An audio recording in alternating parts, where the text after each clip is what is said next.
If you drive at a steady 60 miles per hour for 2 hours, basic arithmetic gives you the answer instantly, 120 miles. Simple. But real driving doesn't actually work like that.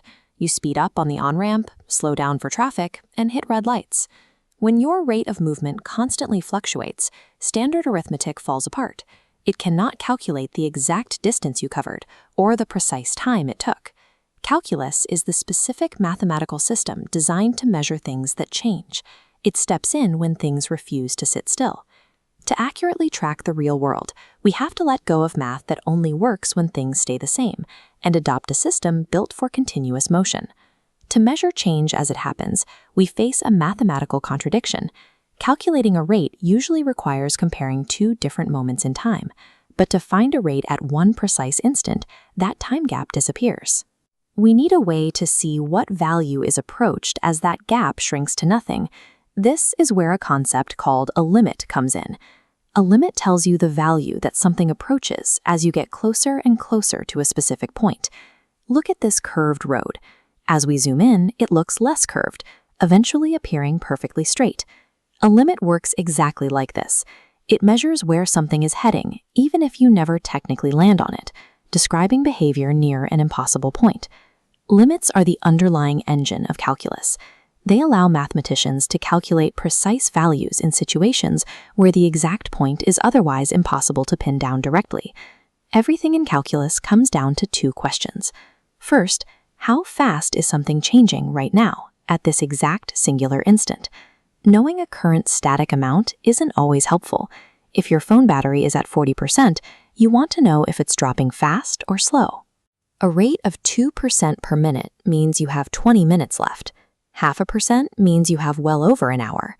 The specific mathematical tool engineered to calculate this precise instantaneous rate of change is called a derivative.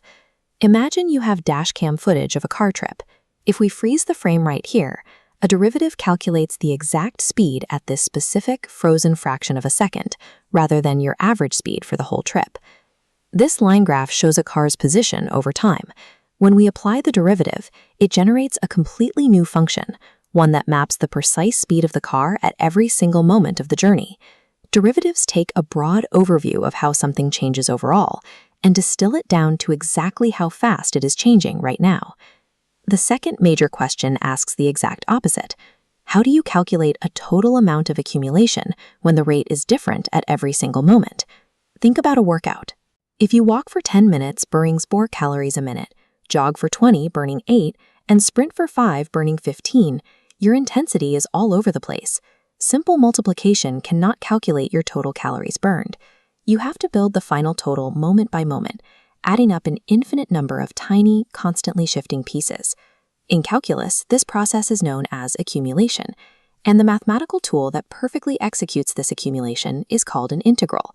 This chart maps a day of rainfall where the rate shifted constantly from a drizzle to a downpour.